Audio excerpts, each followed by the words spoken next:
G'day guys, Kane from Garage 11. And on today's episode, we're going to have a look at stripping the CR500 down. We've already had a look over the bike and had a look at some of the obvious things that we know need attending. But once we strip it down, we're probably going to find a few more bits and pieces that we think or we know that we're going to need to address as we go. So let's see what we can come up with and let's have a look.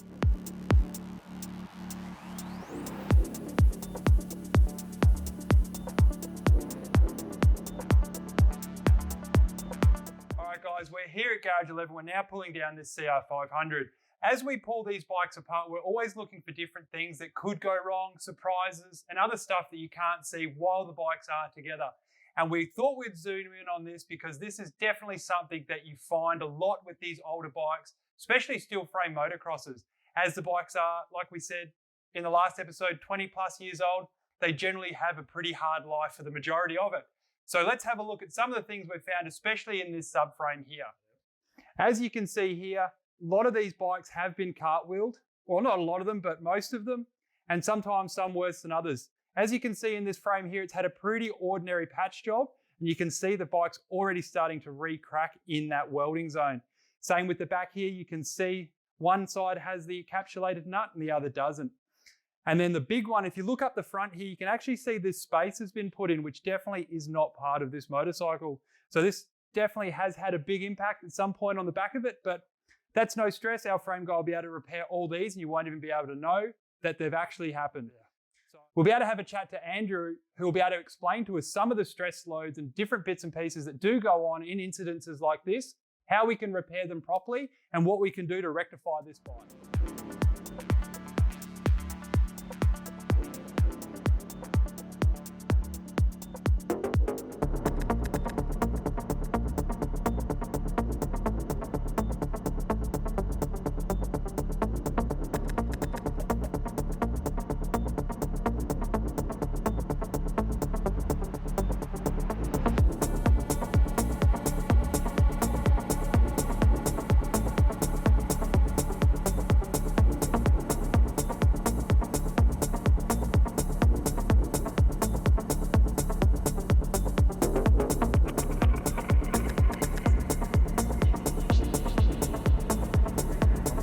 All right, guys, we've started stripping down the CR500.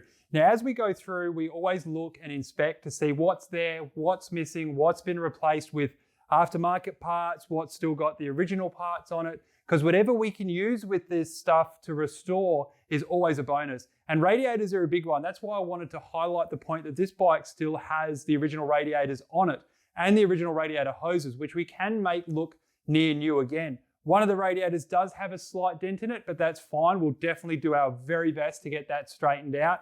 We can also repair the fins to a much higher standard than what they are.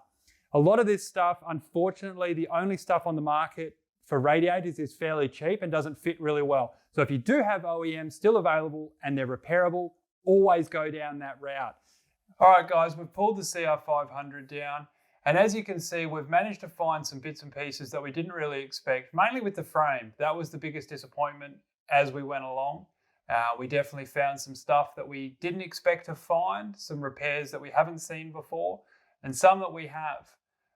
Looking at, obviously, the main frame rails, there's obviously been repairs and patches there, which is a little scary, but our frame guy is going to cut them off and expose the ugly truth to see if we need to have those rails replaced, which we believe we do. Subframe needs a fair bit of work. Now, that's always a hard one because subframes generally, once they're bent or damaged, it's a little hard to get them nice and straight and strong, which is also the key element here. So we're going to have to lean on some of our experts to see where we can go with it and what the possibilities are that we're going to have to repair it, which I think we should be okay repairing it. Depends on where we go with it and how bad it is once we get the powder coat off. We also managed to find what I believe at a preliminary inspection to be a dent or a twist in the main rail that comes downwards in front of the engine, which is a little scary. So once we get it on the jig and once we see where that string lines up or lasers up, we'll be able to get a better understanding of what's going on there.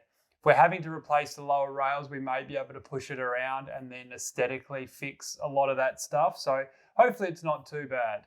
So as you can see along the journey of pulling this bike apart, we've obviously highlighted some of the smaller elements and some things that we know that we need to we know we need to clean up and restore, but there's also a lot of good here. There's a lot of good structure in this bike when it comes to how much OEM stuff is there. It's nice to see good quality original radiator stuff that we can work with. And like I said, during stripping it down, if you've got things that are repairable to a large extent, they're not too bad, like radiators for argument's sake. The only radiators that you have available outside of OEM is fairly poor quality aftermarket ones. They do serve a purpose, however, and most of us have had to use them in the past, which is totally fine because that's your only option. Like we said, OEM parts sometimes can take a long time to find and be quite expensive. Also, we found original radiator hoses, which hopefully we'll be able to clean up to a fairly high standard and be able to reuse with this bike, because that's stuff as well that you can't really get. A lot of the other bits and pieces, obviously a lot of the nuts and bolts that you pull off of this bike, the unique stuff, the special stuff, the stuff with a genuine shape to it, we will obviously refurbish, zinc plate and reuse. A lot of the bolts that come out of it though, it's just in this day and age with what access we have to reproduction bolts for and fastener kits for a lot of these bikes, it's not worth the time, and you won't get the same quality out of it as you will if you're refurbishing old bolts compared to if you're using high quality reproduction bolts that you can buy readily available off the shelf. So we do collect a lot of that stuff. A lot of the other things that we will find, a lot of these older bikes, you've got to look at wheel sets. A lot of the rims, even if they are original, are generally cracked. As we've said before, these bikes go through a really hard time throughout their life. They are a recreational off-road bike, and anything that falls into that category is always disposable. Then you add that competition element to it and it becomes even more disposable again. So we'll probably be replacing a lot of the components on this motorcycle.